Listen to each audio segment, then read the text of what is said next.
The needle slipped through Zelda Bennett's calloused fingers for the third time that evening, pricking her thumb and drawing a tiny bead of blood that she quickly pressed against her worn apron before it could stain the shirt she was mending.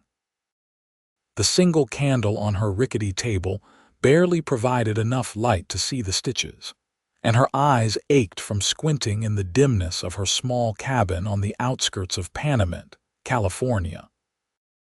It was November 1878, and the desert nights grew cold quickly once the sun disappeared behind the Panamint Mountains, their jagged peaks casting long shadows across the silver mining town that had sprung up like a stubborn weed in this unforgiving landscape.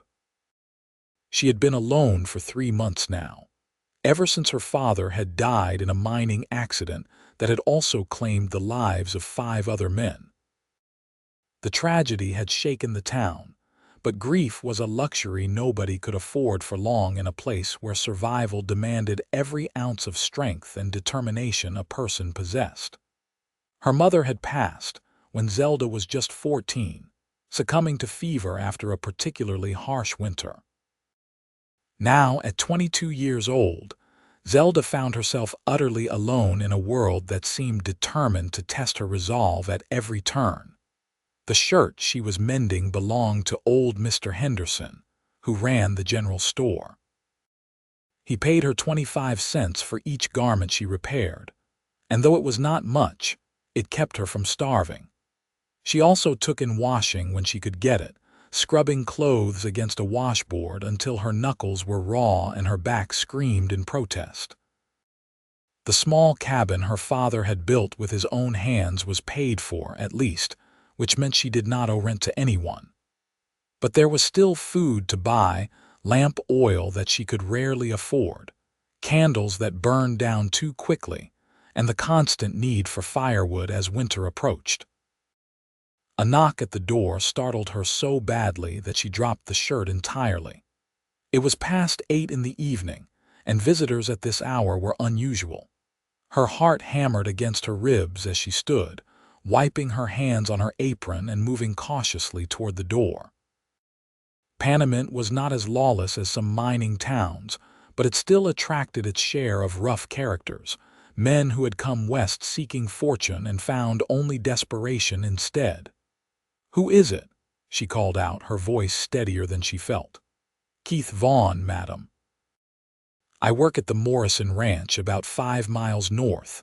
I do not mean any harm. I have something for you."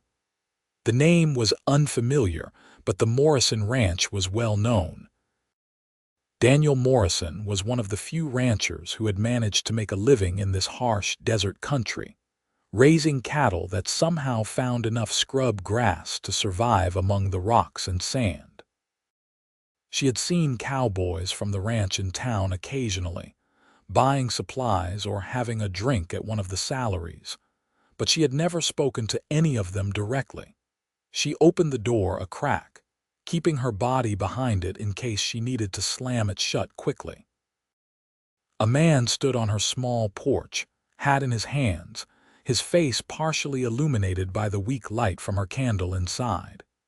He was tall, with broad shoulders and a weathered face that suggested he spent most of his time outdoors.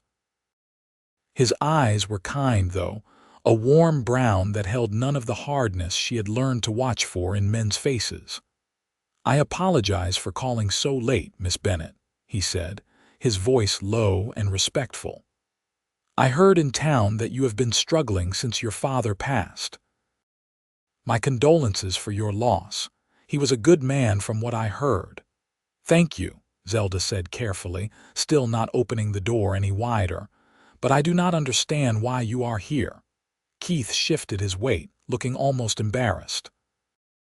"I was in town earlier, picking up some supplies for the ranch. I heard Mrs. Henderson mention that you had been sewing by candlelight because you could not afford lamp oil. I happen to have an extra oil lamp at my quarters, one I do not really need, and I thought maybe you could use it. And I brought some oil too, enough to last you a good while." Zelda opened the door a bit wider, surprised by this unexpected kindness. She could see now that he held a brass oil lamp in one hand and a small jug in the other. The lamp caught the candlelight and gleamed softly, looking almost luxurious compared to her single flickering candle. "I could not possibly accept that," she said, even as her eyes remained fixed on the lamp. "It is too generous." "It is just sitting unused in my bunkhouse," Keith said, extending the lamp toward her. "And honestly, Miss Bennett, it would make me feel better knowing you have proper light to work by. I heard you do mending and washing to support yourself. You should not have to ruin your eyes doing it." There was something in his tone, a genuine concern that made her throat tighten with unexpected emotion. She had become so accustomed to managing on her own, to expecting nothing from anyone, that simple kindness felt almost overwhelming. "Why would you do this for a stranger?" she asked quietly. Keith met her eyes, and she saw something flicker in his expression, something she could not quite name. "Maybe because I know what it is like to be alone and struggling, and maybe because when you have the means to help someone, you should. My mama taught me that before she died, and I try to live by it." Zelda felt her resistance crumbling. Pride was all well and good, but pride did not light a room or ease the constant strain on her eyes. She opened the door fully and accepted the lamp and oil jug from him, their fingers brushing briefly in the exchange. His hands were rough and calloused, the hands of a man who worked hard for his living, just like her own. "Thank you, Mr. Vaughn," she said, meaning it deeply. "This is incredibly kind of you. Keith, please," he said, settling his hat back on his head. "And it is my pleasure, Miss Bennett." "Zelda," she offered in return, "if you are going to be so generous, the least I can do is let you use my given name." He smiled at that, a slow, warm smile that transformed his weathered face into something quite handsome. "Well then, Zelda, I hope that lamp serves you well. Good evening." He turned to leave, but Zelda found herself speaking before she could think better of it. "Would you like some coffee?" "It is the least I can offer in thanks, and I have a pot still warm on the stove." Keith paused, looking back at her with surprise. "I would not want to impose." "It is not an imposition if I am offering," Zelda said, opening the door wider in invitation. "Please come in." He stepped inside, removing his hat again and standing somewhat awkwardly in the small space. Zelda's cabin consisted of just 2 rooms. The main room that served as kitchen, dining area and workspace, and a smaller bedroom barely large enough for her narrow bed, and a trunk that held her few possessions. It was clean but sparse, the poverty of it evident in every corner. If Keith noticed or judged, he did not show it. He simply stood politely while Zelda poured coffee into 2 tin cups, grateful that she at least had coffee to offer. It was one of the few luxuries she still allowed herself, buying the cheapest blend available but savoring every cup. "Please sit," she said, gesturing to one of the 2 chairs at her small table. She set the lamp down in the center of the table and began the process of lighting it, pouring in some of the oil Keith had brought and adjusting the wick. When she finally got it lit, the difference was remarkable. Warm golden light flooded the room, driving away the shadows that the single candle had barely held at bay. "Oh," Zelda breathed, looking around her cabin as if seeing it for the first time. She could see everything clearly now, from the dishes stacked neatly on the shelf to the basket of mending waiting by her chair.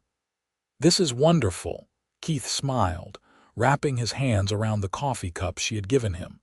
"I am glad it helps." They sat in companionable silence for a moment, sipping their coffee. Zelda found herself studying him more carefully now that she could see properly. He looked to be in his mid-20s, perhaps 26 or 27, with brown hair that was slightly too long and deep-set eyes that held both intelligence and kindness. His clothes were worn but clean, the typical attire of a working cowboy: denim pants, a cotton shirt, a bandana around his neck, and boots that had seen considerable use. "How long have you worked at the Morrison Ranch?" she asked, curious about this man who had shown her such unexpected kindness. "About 2 years now," Keith replied. "I came out from Kansas looking for work and a fresh start. Mr. Morrison is a fair boss, treats his men right. The work is hard, but I do not mind that." "What made you leave Kansas?" Keith was quiet for a moment, and Zelda wondered if she had overstepped. But then he spoke, his voice measured. "My parents had a farm there. Both died within a year of each other, my father from a heart ailment and my mother from grief, I think. The farm had debts I could not cover, so I lost it. Did not seem like there was anything keeping me there after that, so I headed west like so many others." "I am sorry," Zelda said softly. "Loss is difficult." "Yes, it is," Keith agreed, meeting her eyes. "I truly am sorry about your father. Losing a parent is hard enough without also losing your means of support." "I manage," Zelda said, though she heard the defensiveness in her own voice. She had become so used to people suggesting she should leave Panamint, should go to a bigger city where opportunities might be better, or worse, suggesting she should find a husband to take care of her.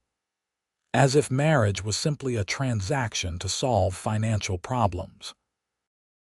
"I can see that," Keith said gently. "Takes strength to manage on your own in a place like this." They talked for another half-hour, the conversation flowing more easily than Zelda would have expected. Keith told her about life on the ranch, the daily routines of caring for cattle in the desert, the challenges of finding adequate water and grazing land. He spoke about the other men he worked with, describing them with humor and affection. Zelda found herself laughing at his stories, realizing it had been months since she had laughed at anything.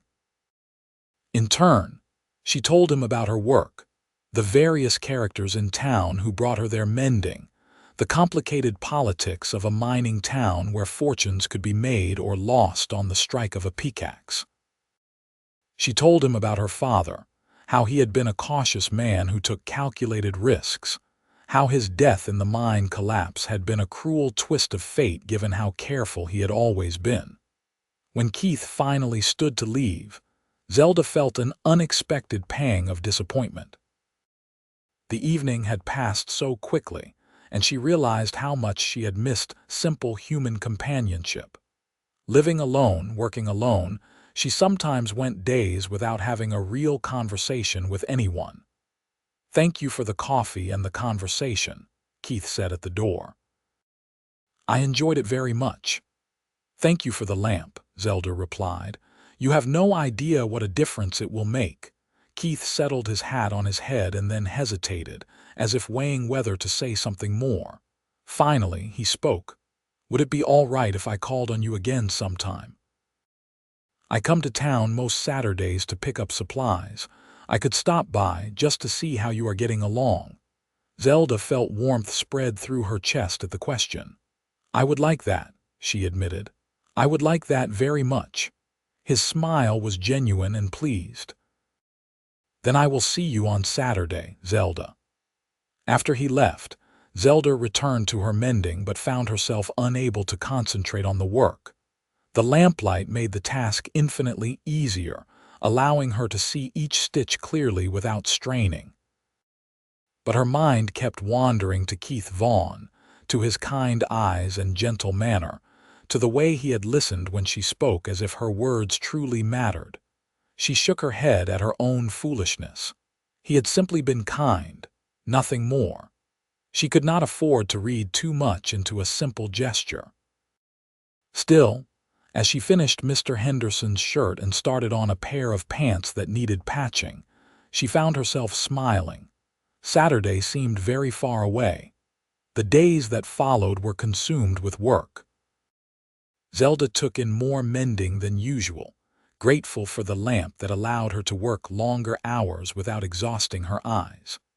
She washed clothes for 3 different families, her hands perpetually red and raw from the lye soap and cold water. She hauled water from the town well, chopped firewood from the small supply behind her cabin, and did the thousand small tasks required to keep herself fed and warm. But through it all, she thought about Saturday. She told herself not to build up expectations, that Keith might not even come. Perhaps he had simply been polite when he suggested visiting again. Perhaps he would forget entirely. Yet, despite these reasonable warnings to herself, she found her heart lifting each time she thought about seeing him again. Saturday arrived gray and cold, with clouds hanging low over the mountains and threatening rain. Zelda spent the morning cleaning her cabin, a task that was perhaps unnecessary given how clean she already kept it, but nervous energy demanded an outlet. She changed into her better dress, a simple gray cotton that had been her mother's, altered to fit Zelda's taller frame. She pinned up her dark brown hair more carefully than usual, and even allowed herself a tiny drop of the lavender water she kept for special occasions. Then she felt foolish for all these preparations. He was just being neighborly, nothing more. She was making far too much of a simple kindness, but when the knock came at her door around mid-afternoon, her heart leaped nonetheless. Keith stood on her porch, looking freshly shaved and wearing a clean shirt. He held a small wrapped package in his hands and looked almost nervous. "Hello, Zelda," he said. "I hope I am not calling at a bad time." "Not at all," she replied, stepping aside to let him in. "Please come in." "I just made fresh coffee." He entered, handing her the package. "I brought you something. It is not much, just some supplies I thought you might need." Zelda unwrapped the brown paper to find a pound of coffee beans, a small jar of honey, and a tin of tea. Her throat tightened with emotion at the thoughtfulness of it. These were not extravagant gifts, but they were things she often went without, small luxuries that made daily life more bearable. "Keith, this is too much," she protested, even as she held the items carefully. "It is just some basics," he said, looking uncomfortable with her gratitude. "I know how tight things can be and I wanted to help." Zelda set the supplies on her table and turned to face him. "Why are you being so kind to me? You barely know me." Keith met her eyes, and she saw something serious in his expression. "I suppose I could ask you why you invited me in that first night and offered me coffee when you clearly had little to spare. Sometimes people are just kind to each other, Zelda. And maybe sometimes kindness is the start of something more." The air between them felt charged suddenly, heavy with possibility.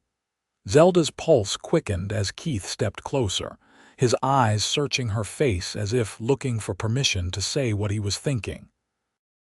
"I thought about you all week," he admitted quietly. "I found myself looking forward to today, hoping you would not mind if I visited. The truth is, Zelda, I have not been able to get you out of my mind."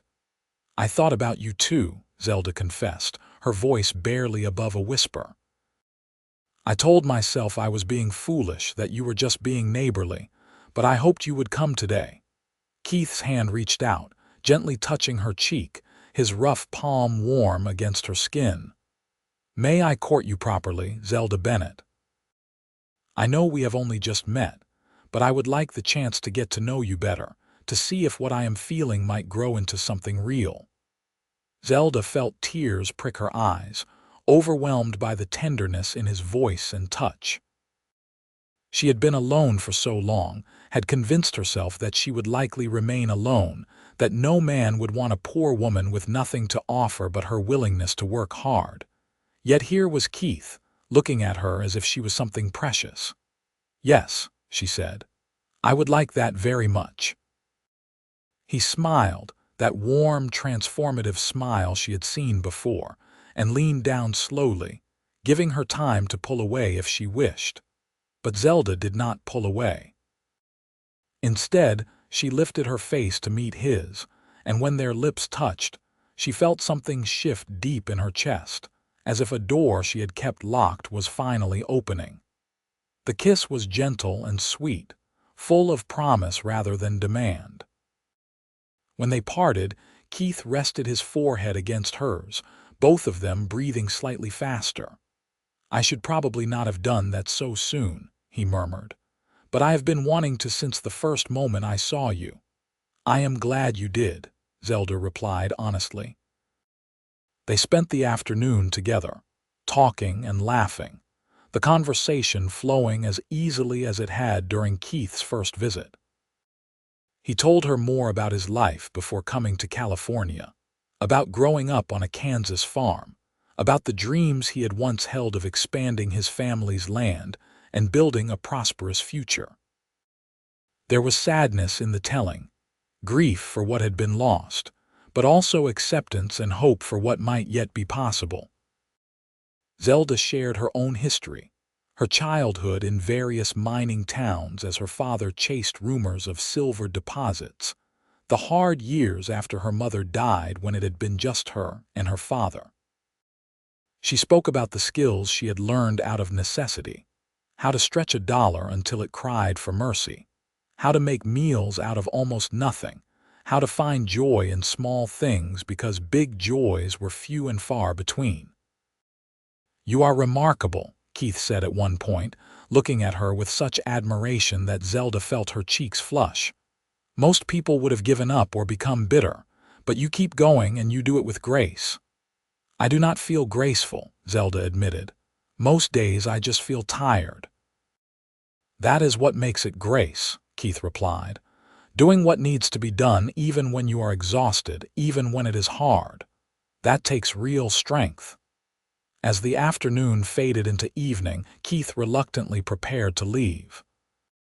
He had to return to the ranch, had responsibilities he could not neglect, but before he left, he took both of Zelda's hands in his.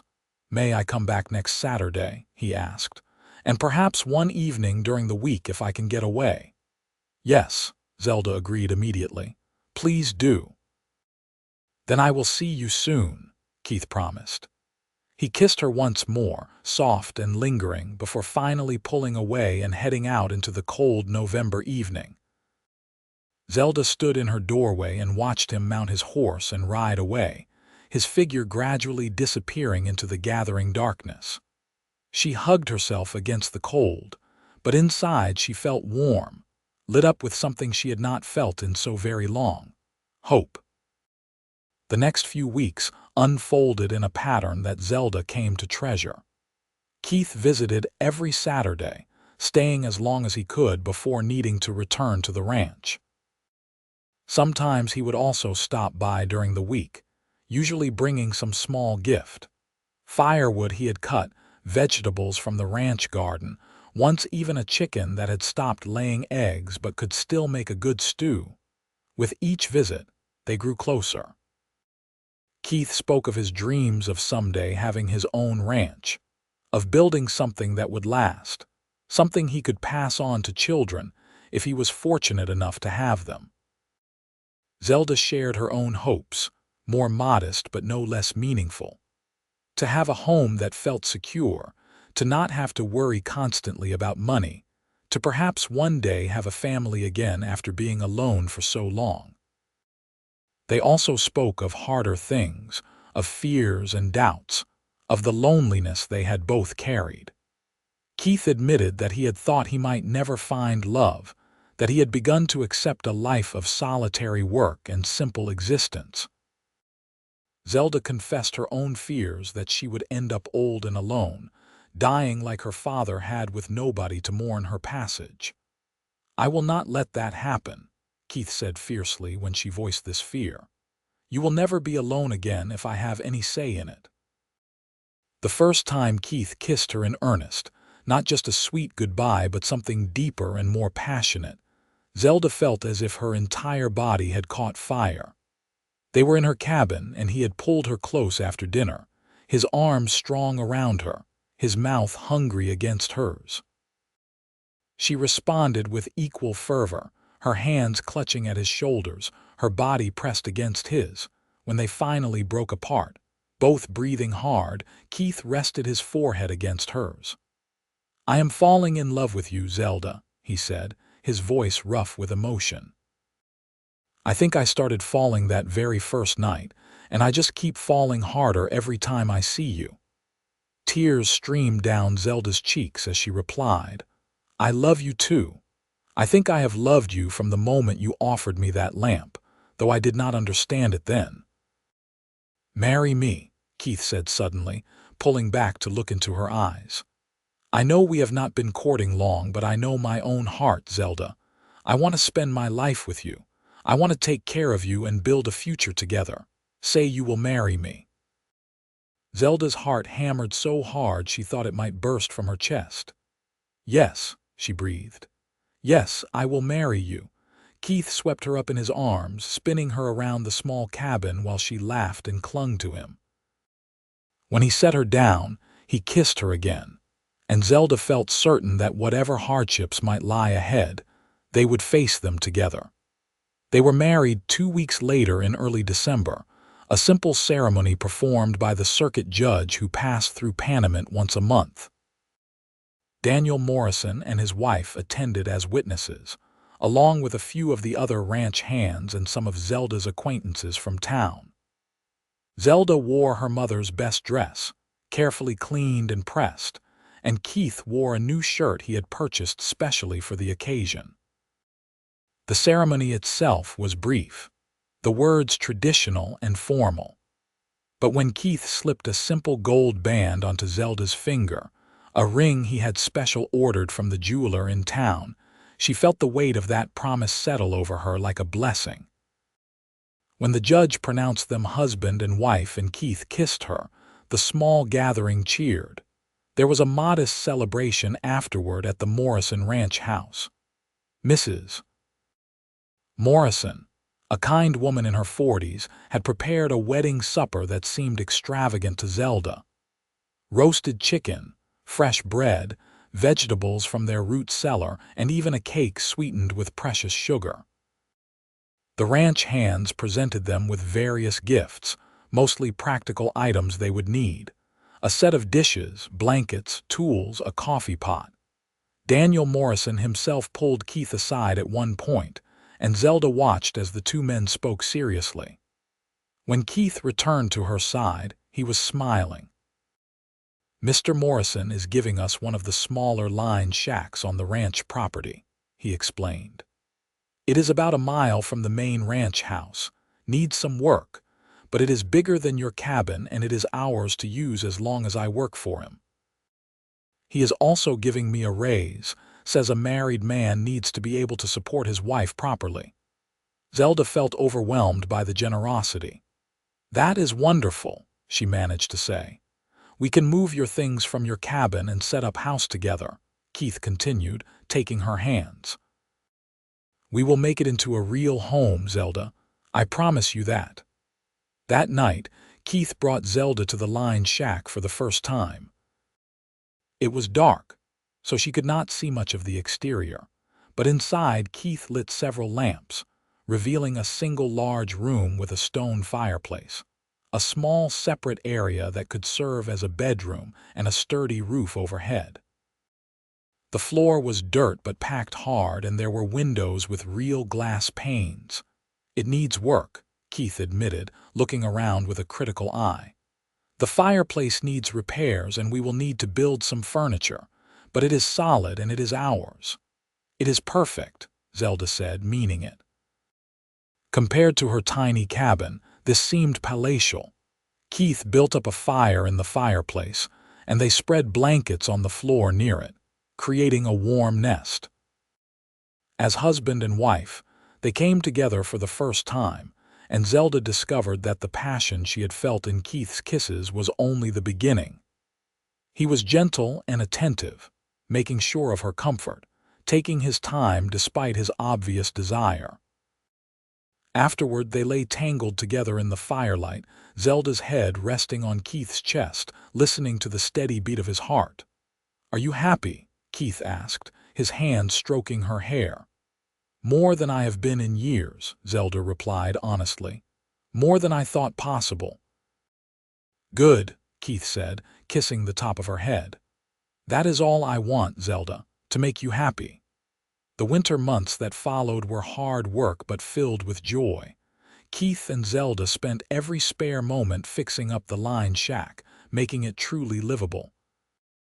Keith patched the roof where it leaked, repaired the fireplace, and built a proper bed frame and table. Zelda sewed curtains for the windows, organized their combined possessions, and established routines for cooking and cleaning. They moved her few belongings from her cabin in town, which she then sold to a newly arrived miner for enough money to buy some chickens and supplies for their new home. The chickens provided eggs, which Zelda could sell or trade for other goods. She continued taking and mending when she could get it, though Keith insisted she did not need to work so hard now. I want to contribute, Zelda told him firmly. We are building this life together, Keith. That means I work too. He did not argue with her, recognizing her need for independence and purpose. Instead, he made sure she had everything she needed: good thread and needles, proper light to work by, a comfortable chair by the fire. Life on the ranch was different from life in town. Zelda had to adjust to the isolation, to days when she might not see anyone except Keith. But she found she did not mind. She had always been somewhat solitary by nature, and the peace of the desert landscape, the vast sky overhead, the mountains in the distance, all of it felt right somehow. Keith worked long days, especially during calving season when he might be gone from before dawn until after dark. But he always came home to her, and Zelda always had a meal ready and waiting. They fell into comfortable patterns, learning each other's rhythms and habits, discovering how to live together. Sometimes in the evenings, after dinner was finished and the dishes washed, they would sit together by the fire. Zelda would do her mending while Keith whittled or repaired tack. They would talk about their days, about their hopes for the future, about anything and everything. Sometimes they would simply sit in comfortable silence, content in each other's presence. And at night, they would come together with a passion that never seemed to fade. Keith was an attentive and generous lover, and Zelda discovered depths of desire within herself that she had never imagined. Their physical connection deepened the emotional bond between them, making them feel truly joined in every sense. By March, Zelda began to suspect she was pregnant. Her monthly courses had not come for 2 months, and she felt different somehow, a subtle shift in her body that she could not quite name. She waited another few weeks to be sure, not wanting to say anything to Keith until she was certain. But by early April, there was no doubt in her mind. She chose to tell him over dinner, after he had finished eating and was relaxed by the fire with his coffee. Her heart pounded as she approached the subject. "Keith, I have something to tell you," she began, sitting beside him. He looked at her, immediately picking up on her serious tone. "What is it? Is something wrong?" "No, nothing is wrong," Zelda assured him quickly. "Quite the opposite, actually. Keith, I am going to have a baby. We are going to have a baby." For a moment, Keith simply stared at her as if he had not understood the words. Then his face transformed, joy lighting up his features in a way that made Zelda's heart soar. "A baby," he repeated as if needing confirmation. "Truly, truly," Zelda confirmed, smiling. "Sometime in October, I think." Keith let out a whoop of pure joy and swept Zelda into his arms, holding her close but carefully, as if she had suddenly become fragile. "We are going to have a baby," he said wonderingly. "Zelda, this is the best news. The very best news." He kissed her thoroughly, his joy infectious. When they parted, Zelda saw tears in his eyes. "I am going to be a father," he said, his voice thick with emotion. "I never thought I would have this chance, Zelda. Never thought I would have a family of my own again after I lost my parents and the farm." "Now you will," Zelda said gently, touching his face. "We are your family now, me and this baby." Keith placed his hand carefully on her belly, which was still flat, showing no signs yet of the life growing within. "I love you both so much already," he said. "I will take care of you, Zelda. I promise you that. I will work as hard as I need to, do whatever it takes to make sure you and our child have everything you need." "I know you will," Zelda replied, covering his hand with her own. "I have never doubted that for a moment." The months that followed were filled with preparation. Keith became almost comically overprotective, insisting that Zelda not work too hard, worrying whenever she felt the slightest bit unwell. Zelda found his concern both touching and occasionally frustrating, but she understood it came from a place of deep love. Mrs. Morrison took Zelda under her wing, sharing advice about pregnancy and childbirth, providing clothes her own children had outgrown, showing Zelda how to make diapers and baby blankets. The older woman had raised 4 children of her own and was a wealth of practical knowledge. "The first one is always the scariest," Mrs. Morrison said one afternoon as she and Zelda sat sewing baby clothes together. "But women have been having babies since the beginning of time. Your body knows what to do." "I am more worried about being a good mother," Zelda admitted. "My own mother died when I was so young. I do not have many memories of her to guide me." "You will be wonderful," Mrs. Morrison said with confidence. "I can see it in how you care for your home, how you care for Keith. You have a nurturing heart, Zelda. That is what matters most." As summer arrived and the desert heat became oppressive, Zelda's pregnancy became more obvious. Her belly swelled with the growing baby, and she felt the first fluttering movements that gradually became stronger kicks and rolls. Keith was fascinated by these movements, often placing his hand on her belly to feel the baby kick, marveling at the life they had created together. They spent hours discussing names, debating various options. Keith wanted traditional family names if they had a boy, perhaps his father's name, Robert, or his grandfather's, James. Zelda liked the idea of honoring family, but also wanted something unique. For a girl, they considered Helen after Zelda's mother, or perhaps Sarah, a name they both simply liked. Keith also began working on a cradle, spending his evenings carefully crafting it from wood. He sanded it until it was smooth as silk, not wanting any rough edges that might harm delicate baby skin. He carved simple decorations into the headboard, patterns of stars and moons that caught the lamplight. "This is beautiful," Zelda said, watching him work. "Our baby is lucky to have such a skilled father." "I want to give our child everything," Keith replied, not looking up from his careful work. "I know we do not have much, but I want them to know they are loved, that they are wanted." "They will know," Zelda assured him.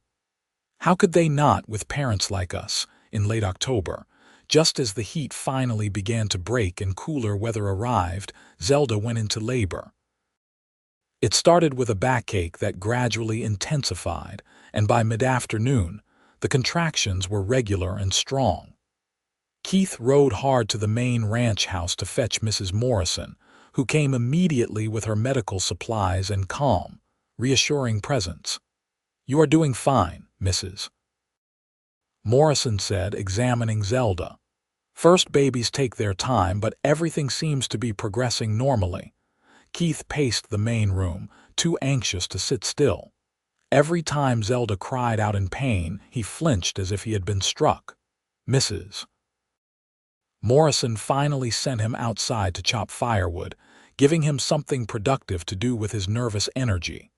The labor lasted through the night and into the next morning. It was hard and painful, and there were moments when Zelda wondered if she had the strength to continue. But Mrs. Morrison coached her through each contraction, and the thought of meeting her baby kept her going. Finally, as the sun rose on a new day, Zelda gave birth to a son. The baby's first cry filled the small house, and Zelda sobbed with relief and overwhelming love as Mrs. Morrison placed the tiny infant on her chest.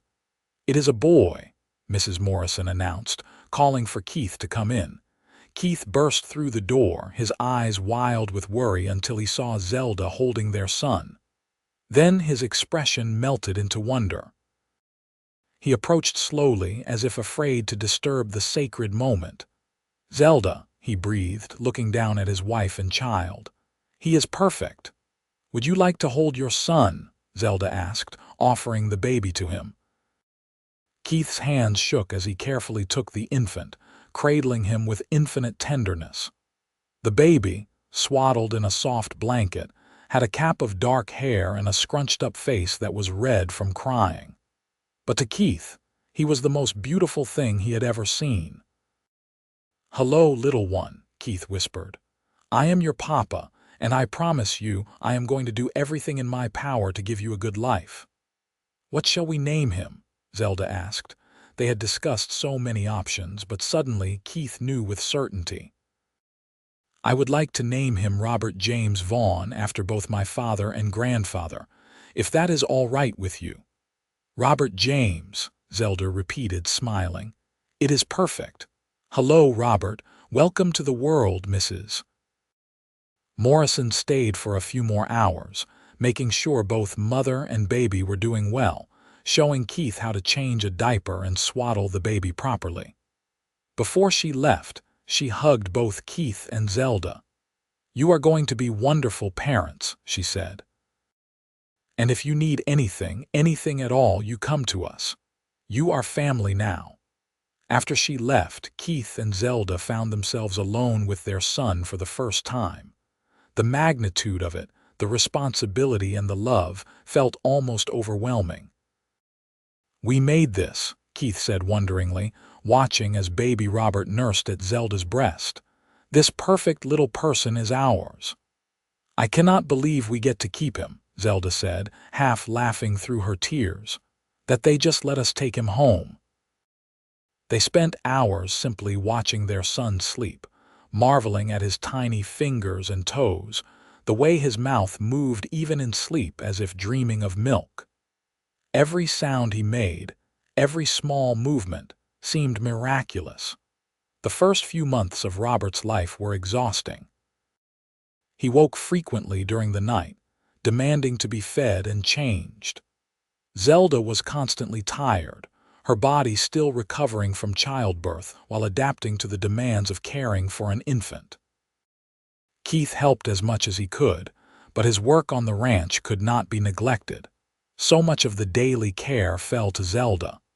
But even in her exhaustion, Zelda felt a bone-deep contentment she had never experienced before. Holding her son, feeling his warm weight in her arms, watching Keith play with him in the evenings, all of it filled her with profound gratitude. "A year ago, I was alone and struggling just to survive," she told Keith one evening as they sat together watching Robert sleep in his cradle. "And now look at us. A family. A real family." "It is more than I ever dreamed of having," Keith replied, his arm around her shoulders. "You and Robert, this home, it is everything I wanted and did not dare to hope for." As Robert grew, his personality began to emerge. He was a serious baby, more likely to study the world around him with solemn eyes than to smile easily. But when he did smile, usually at Keith's silly faces or Zelda's singing, it lit up his entire face and made both parents laugh with delight. Keith proved to be a devoted father, spending every moment he could with his son. He would talk to Robert constantly, narrating everything he was doing as if the baby could understand. He fashioned small toys from wood, carved animals that Robert could grasp with his tiny hands. He sang lullabies in a surprisingly sweet voice, rocking Robert to sleep with infinite patience. Zelda watched her husband with their son and fell even more deeply in love with him. Keith's gentleness with Robert, his obvious joy in fatherhood, showed her depths to his character she had not fully appreciated before. The seasons turned, winter giving way to spring, spring to summer. Robert grew from a tiny infant into a robust baby, sitting up, then crawling, finally pulling himself up to stand by holding onto furniture. His first steps were taken on a sunny afternoon in August, when he was 10 months old. He wobbled from Keith's arms to Zelda's, a distance of perhaps 4 feet, but both parents cheered as if he had walked a mile. "That is our boy," Keith said proudly, scooping Robert up and tossing him in the air, making the baby shriek with laughter. "Strong and determined, just like his mama." Life settled into a comfortable rhythm. Keith's hard work and dedication did not go unnoticed by Daniel Morrison, who promoted him to head wrangler, a position that came with increased responsibility and better pay. The raise meant Zelda did not need to take in mending anymore unless she wanted to, allowing her to focus entirely on caring for Robert and their home. They were able to save money for the first time in their lives, tucking away a few dollars each month toward the dream of eventually buying their own small piece of land. It seemed impossibly far off, but the fact that they could even dream of it was more than either had thought possible. When Robert was 18 months old, Zelda discovered she was pregnant again. This time, the news was less surprising but no less joyful. Keith was thrilled at the prospect of giving Robert a sibling, and Robert himself, though too young to understand, seemed to sense the excitement in his parents. This pregnancy was harder than the first. Zelda was more tired, her body slower to recover from each day's demands. Chasing after an active toddler while growing another baby was exhausting. But Keith helped as much as he could, taking over Robert's care in the evenings and on his days off, giving Zelda time to rest. In May of 1881, Zelda gave birth to a daughter. The labor was faster than with Robert, and by mid-afternoon, Zelda held her baby girl, a tiny thing with a cap of blonde hair that neither parent had been expecting given their own dark coloring. "She must take after my mother," Keith said wonderingly, touching the baby's soft hair. "She was blonde when she was young." They named her Catherine after Keith's mother, with the middle name Helen after Zelda's mother. Catherine was different from Robert from the start, a cheerful baby who smiled early and often, who seemed delighted by everything and everyone she encountered. Robert, now a rambunctious toddler, was fascinated by his baby sister. He wanted to help with everything, though his help often created more work than it saved. Still, watching her children together filled Zelda's heart to bursting. "We have so much," she told Keith one evening as they watched Robert carefully pat Catherine's head while she lay in her cradle. "Sometimes I have to pinch myself to believe this is real." "It is real," Keith assured her, pulling her close. "And it is only going to get better. I promise you that." He made good on that promise. Over the next few years, Keith continued to work hard and impress Daniel Morrison with his skill and dedication. When Morrison expanded his ranch, acquiring more land and more cattle, Keith was given even greater responsibility. He essentially ran the day-to-day operations of the ranch, allowing Morrison to focus on the business side of things. With the increased income, Keith and Zelda were able to start seriously saving toward their dream of owning land. They lived frugally, spending money only on necessities, putting every spare dollar aside. It was slow going, but the fund gradually grew. They also improved their house, adding a second room so that Robert and Catherine could have their own space. Keith built proper beds for both children, carved with the same care he had put into Robert's cradle. Zelda sewed quilts and curtains, made rugs from scrap fabric, gradually transforming the lined shack into a cozy home. Robert grew into a bright, energetic boy who loved animals and the outdoors. He followed his father everywhere when he was allowed, learning about cattle and horses and ranch work.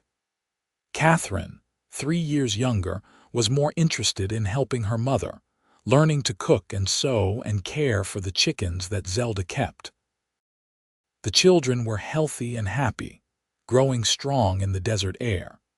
They had friends among the children of other ranch workers, played elaborate games among the rocks and scrub brush, learned to ride horses almost before they could walk properly. In 1884, when Robert was 6 and Catherine 3, Keith came home one evening with news that made Zelda's heart leap. "The Sanderson place is for sale," he announced. "You know it, that small ranch about 2 miles east of here. The old man who owned it died, and his children back east want to sell it fast." Zelda knew the place. It was small, perhaps 80 acres, but it had a good well and a decent house, much bigger than their current home. It also had some established grazing land and a small barn. "Can we afford it?" she asked, hardly daring to hope. "Morrison thinks so," Keith replied, his excitement evident. "I spoke to him about it, and he is willing to loan us part of what we need. Combined with what we have saved, we could make an offer. It would be ours, Zelda, our own place." Tears filled Zelda's eyes. "Truly? We could really do this?" "I think we can," Keith said, taking her hands. "It would be tight financially for a while, and we would have to work even harder than we already do. But yes, I think we can really do this." They made the offer, and after some negotiation, it was accepted. In June of 1884, Keith and Zelda Vaughn became the owners of their own ranch. It was small compared to Morrison's spread, but it was theirs. Their name was on the deed, their future secured in a way it had never been before. Moving day was chaotic, with Robert trying to help but mostly getting in the way, and Catherine asking 1,000 questions about their new home.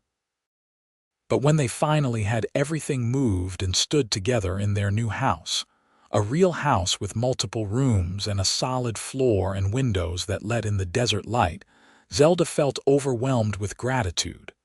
"We did it," she said, looking around at their new home. "We actually did it." Keith pulled her into his arms, holding her close. "We did it together. None of this would mean anything without you, Zelda. You are my partner in everything." "And you are mine," Zelda replied, reaching up to kiss him. "I love you so much, Keith Vaughn." "I love you too," Keith said. "More than I have words to say." That night, after the children were asleep in their new rooms, Keith and Zelda made love in their own bedroom, in their own house, on their own land. It felt like a completion, a circle closing, a promise fulfilled. The years that followed were hard work, but deeply satisfying. Keith gradually built up their herd of cattle, starting with a dozen head purchased from Morrison and growing from there. Zelda kept chickens and a vegetable garden, preserving food for the winter months. They hired occasional help during busy seasons, but mostly managed the work themselves, with the children helping as they grew old enough. Life was not always easy. There were droughts that withered the sparse grass and forced them to buy expensive feed. There were hard winters when they lost cattle to cold and predators. There were illnesses and accidents, times when money was tight and worry kept them awake at night. But there were also good times, wonderful times. Watching their children grow and thrive, seeing their herd multiply. Building something that would last, something they could pass on to Robert and Catherine and any future children they might have. In 1887, Zelda gave birth to another son, whom they named David. He was a sweet-natured baby who grew into an affectionate, gentle boy. Robert, now 9, was old enough to be a real helper, while 7-year-old Catherine adored her baby brother and helped care for him. 2 years later, in 1889, their family grew again with the birth of a daughter they named Sarah. With 4 children, the house that had seemed so spacious now felt full, bursting with life and noise and love. Keith expanded the house, adding 2 more rooms to give everyone adequate space. He built a larger barn to house their growing number of animals. He repaired fences and improved the well, and did the 1,000 tasks required to keep a ranch running. Zelda kept the house, raised the children, tended her garden, and somehow found time to help with ranch work when Keith needed an extra set of hands. She learned to ride well enough to help move cattle when necessary. She learned basic veterinary skills, how to treat common ailments in the livestock.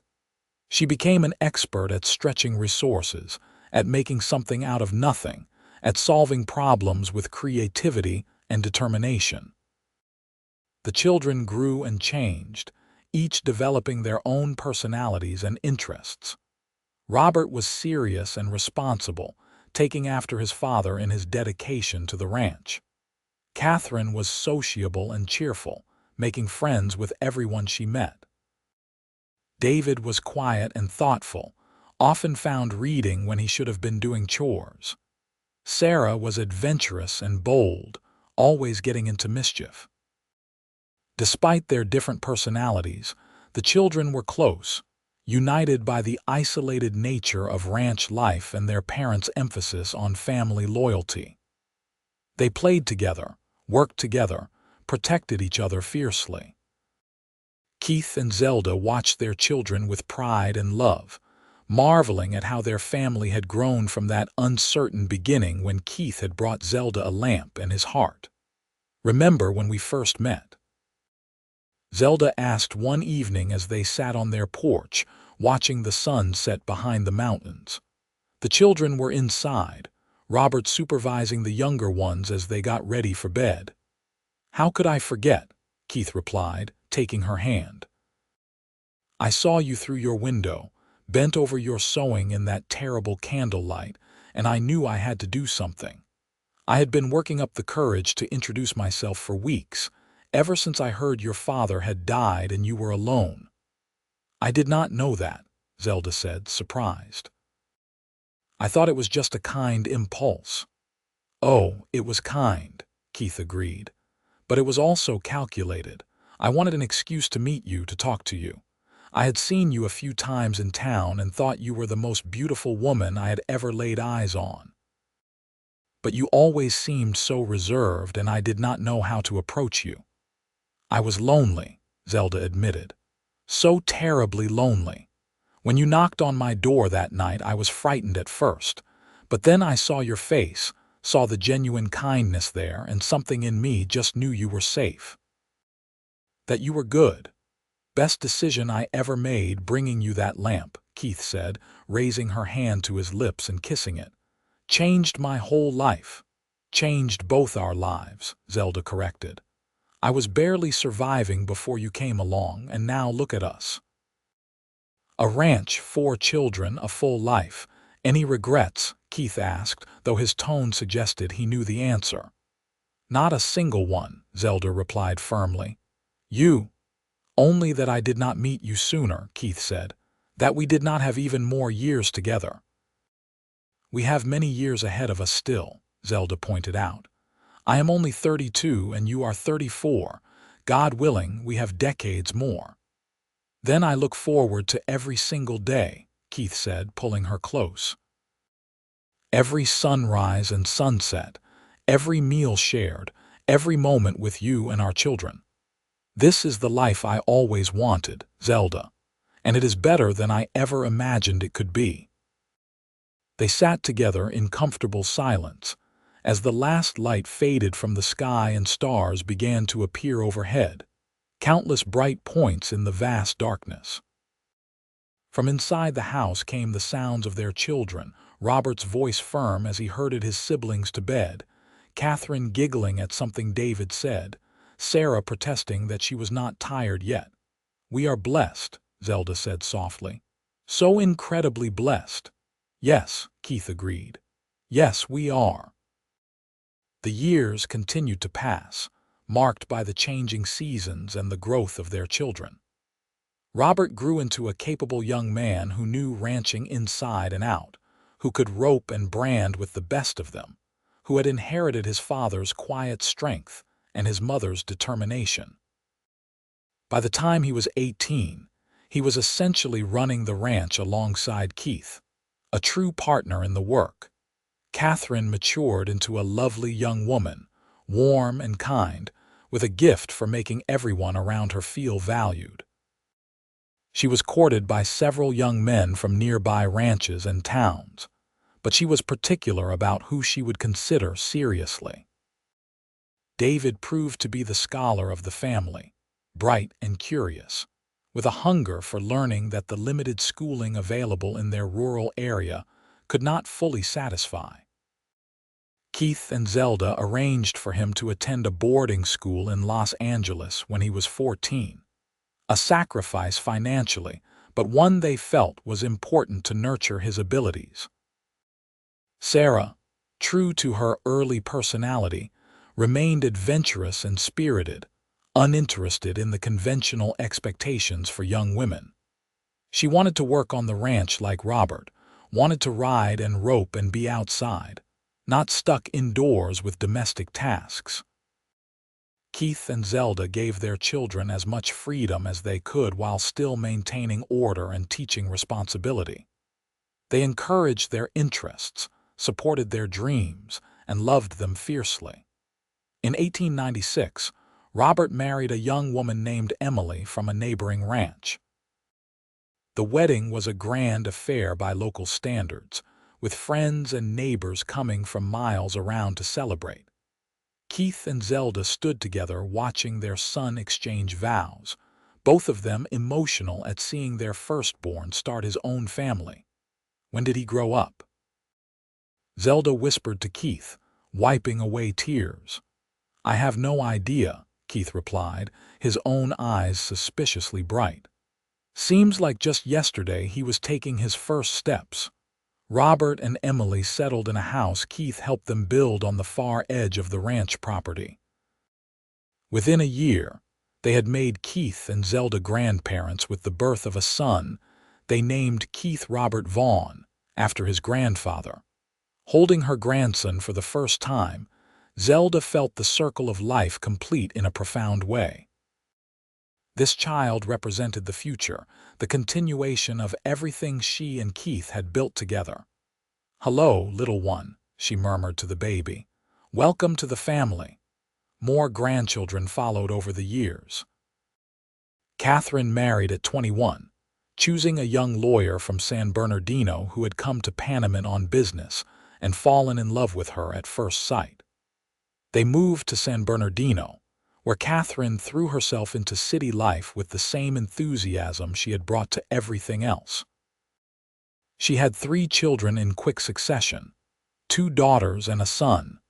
David, after finishing his education, surprised everyone by returning to Panamint. He had offers to stay in Los Angeles, to work for a newspaper or go into business, but he chose instead to come home. This is where I belong, he told his parents simply. All those books, all that learning, I realized it did not mean as much if I could not share it with the people and place I love most. He became a teacher, establishing a proper school in Panamint that served the children of ranch families and miners. He married a fellow teacher, a young woman from San Francisco who had come west seeking adventure. They had 2 children and built a life dedicated to education and community service. Sarah, ever independent, took longest to settle down. She worked on the ranch well into her 20s, proving herself as capable as any cowboy. When she finally did marry at 28, it was to a cowboy from Montana who had drifted south and found work on the Vaughn Ranch. He was one of the few men who could match Sarah's skill on horseback and did not feel threatened by her competence. They remained on the ranch, helping manage the operation as Keith gradually stepped back from the day-to-day work. As Keith and Zelda moved into their 50s and then 60s, they slowly transitioned from doing the work themselves to overseeing while their children and hired hands handled most of the physical labor. It was a difficult transition for Keith especially, who had always defined himself by his work, but his body simply could not keep up the pace anymore. I am getting old, he complained one evening, rubbing his aching back. "We both are," Zelda replied, though she was more accepting of it. "But that is not a bad thing, Keith. Look at what we have built, at the family we have raised. We have earned the right to slow down a bit." They spent more time on their porch, watching sunsets and counting their blessings. They took trips to visit Catherine in San Bernardino, marveling at how different city life was from their quiet ranch. They spoiled their grandchildren shamelessly when given the opportunity. In the evenings, they would sit by the fire as they had decades before, though now Keith's hands were too gnarled with arthritis to whittle and Zelda's eyes were too dim to do fine sewing. Instead, they would simply sit together, holding hands, comfortable in the silence. "Do you remember the night we met?" Zelda would sometimes ask, and Keith would smile and tell the story again, details never changing. He remembered exactly what she had been wearing, how her hair had caught the candlelight, the way her eyes had widened when she opened the door to find a stranger holding a lamp. "Best night of my life," he would always conclude. "The night everything changed." On their 40th wedding anniversary in December 1918, their children organized a celebration that brought the entire family together. Robert and Emily came with their 4 children, all but the youngest now with families of their own. Catherine traveled from San Bernardino with her husband and their 3 children. David brought his family from the house in town where they lived. Sarah and her husband were there with their 2 children. The house was full to bursting with children and grandchildren, and even a few great-grandchildren.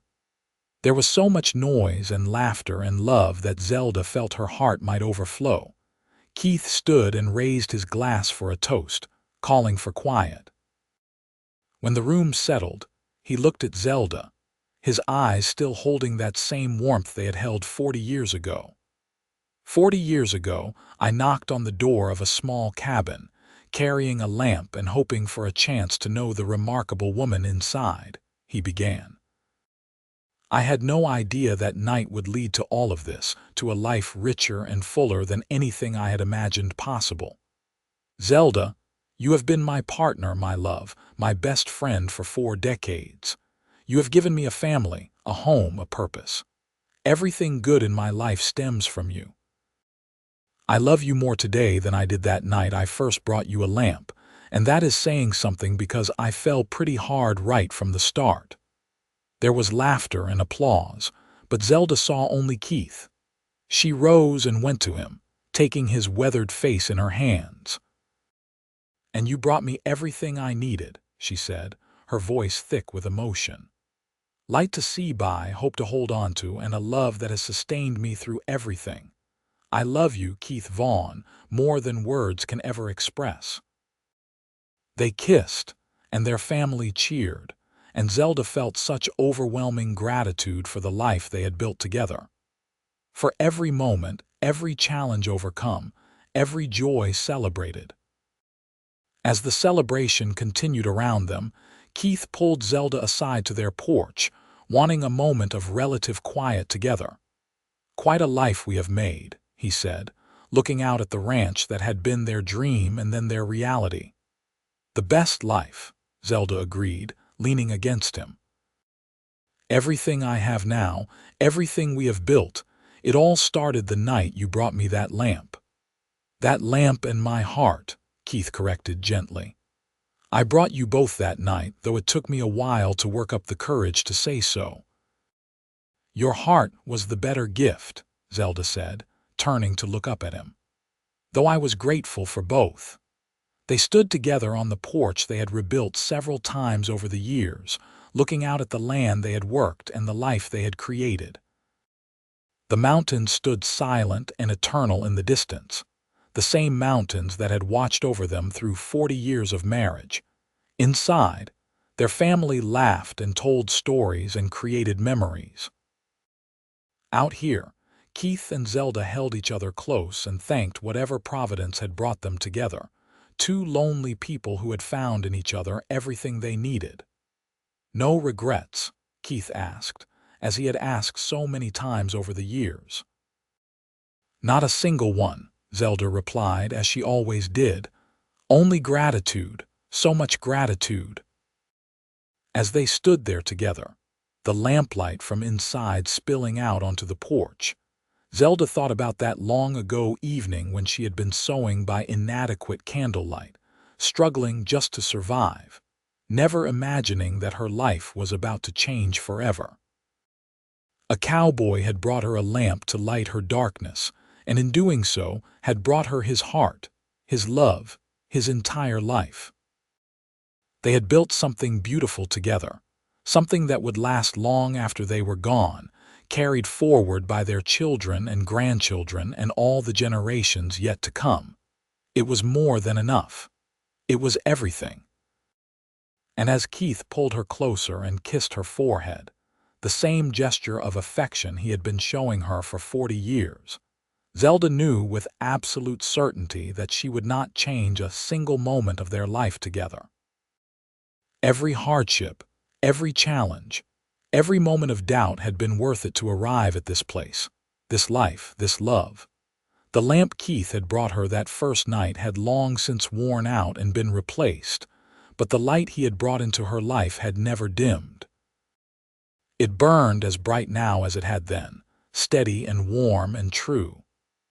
And Zelda knew, as surely as she knew her own name, that it would continue to burn for as long as they both drew breath, a flame that nothing could extinguish. Their love story had begun with a simple act of kindness in a harsh desert land, and it had blossomed into something extraordinary. A testament to the power of compassion, of two people choosing each other every single day, of building a life together through determination and love. As they finally went back inside to rejoin their family, Keith's hand in hers, Zelda felt complete in a way that few people ever experienced. She had found her place, her purpose, her person. And it had all started the night a cowboy knocked on her door, bringing light to her darkness and offering her his heart. It was, she thought as Keith laughed at something Robert said and pulled her close to his side, the very best ending she could have ever hoped for. Not an ending, really, but a continuation, a legacy, a love that would outlast them both and live on in the family they had created together. And what more could anyone ask for than that?